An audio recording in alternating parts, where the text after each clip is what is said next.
dan bersama rohmu. Inilah Injil suci menurut Santo Matius. Dimuliakanlah Tuhan. Sekali peristiwa setelah mengenyangkan orang banyak dengan roti, Yesus segera menyuruh murid-muridnya naik perahu dan mendahulunya ke seberang. Sementara ia menyuruh orang banyak pulang. Dan setelah orang banyak itu disuruh pergi, Yesus mendaki bukit untuk berdoa seorang diri.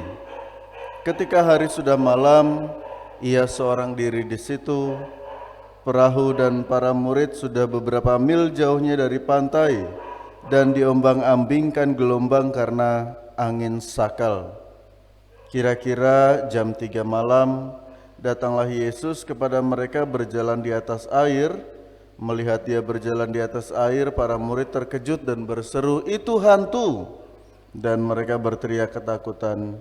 Tetapi Yesus segera menyapa mereka, katanya, "Tenanglah, akulah ini, jangan takut." Lalu Petrus berseru, "Tuhan, jika benar Tuhan sendiri, suruhlah aku datang kepadamu dengan berjalan di atas air." Kata Yesus, "Datanglah." Maka Petrus turun dari perahu dan berjalan di atas air mendapatkan Yesus. Tetapi ketika dirasakannya tiupan angin kencang, Petrus menjadi takut dan mulai tenggelam lalu berteriak, "Tuhan, tolong aku." Segera Yesus mengulurkan tangannya, memegang dia dan berkata, "Orang kurang percaya, mengapa engkau bimbang?"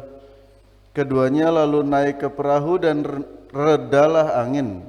Dan mereka yang ada di perahu menyembah dia, katanya, "Sungguh engkau anak Allah." Setibanya di seberang, mereka mendarat di Genesaret.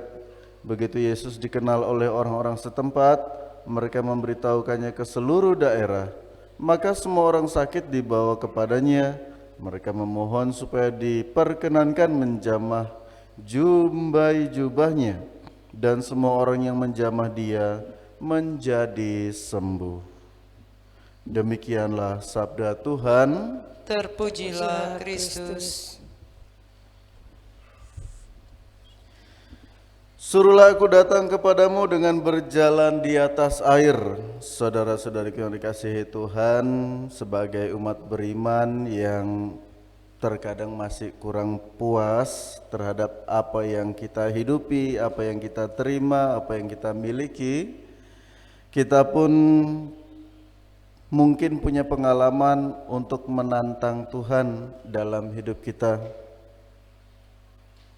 Ketika ada begitu banyak pengalaman dan kesempatan di mana kita diajak untuk bertumbuh dan berkembang, dan kita pun menantang Tuhan untuk mampu memberikan yang terbaik.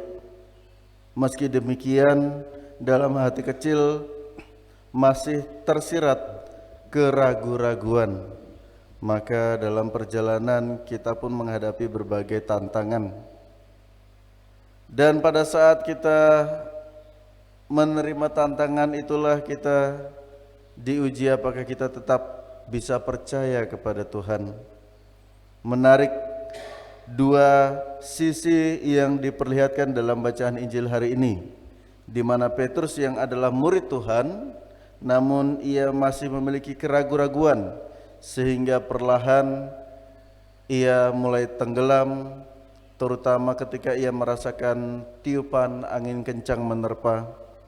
Sebaliknya, ada begitu banyak orang sakit yang tidak selalu bisa ada bersama Yesus, tetapi karena iman mereka percaya hanya dengan menjamah jumbai jubahnya mereka menjadi sembuh. Dua kontradiksi yang mau menggambarkan situasi keberimanan kita. Apakah sebagai murid-murid Tuhan yang selalu setia mendengarkan sabda Tuhan, merayakan Ekaristi, kita masih bisa percaya ketika menghadapi tantangan?